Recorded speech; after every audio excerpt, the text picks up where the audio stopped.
Today, we're going to create an underwater Jurassic world using the SANDsational Splash Dinosaur set from Addo Play.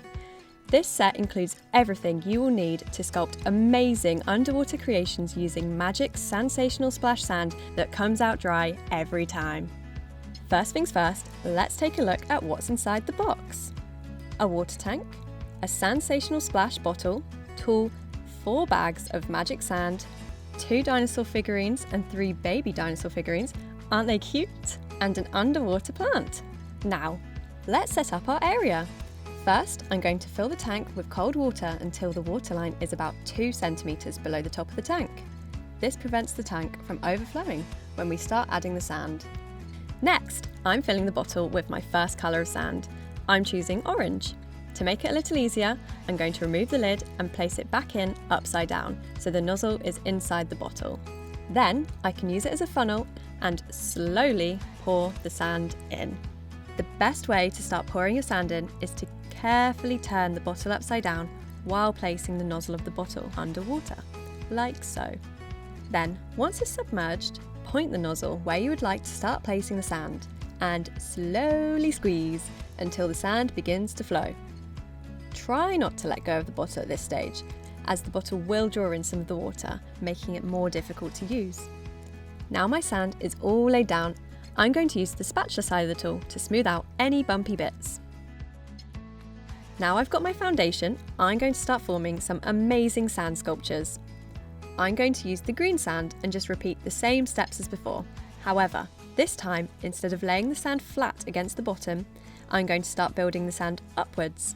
The best way to get the sculptures to stay up is to make them wider at the bottom and thinner at the top, like so. I also like to move at different speeds and wiggle the bottle side to side just a little bit to give each sculpture a unique look and shape. If you look closely at the sand sculptures, you'll see air forming around the sand. This magic happens because the sand doesn't mix with the water. Wow!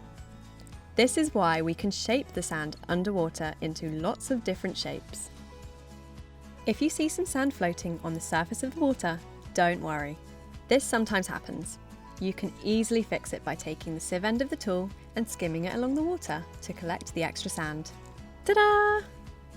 Then simply tap the sieve to remove any excess water and pour the sand back in the bag. The tool is also helpful when you want to shape your sculptures a bit more. Here you can see I'm using the tool to create a bridge between 2 shapes, supporting the middle section with the flat edge of the spatula. Now I'm going to add the dinosaur figurines and the plant, and then finish it all off by adding in some more sand around them. And it's finished!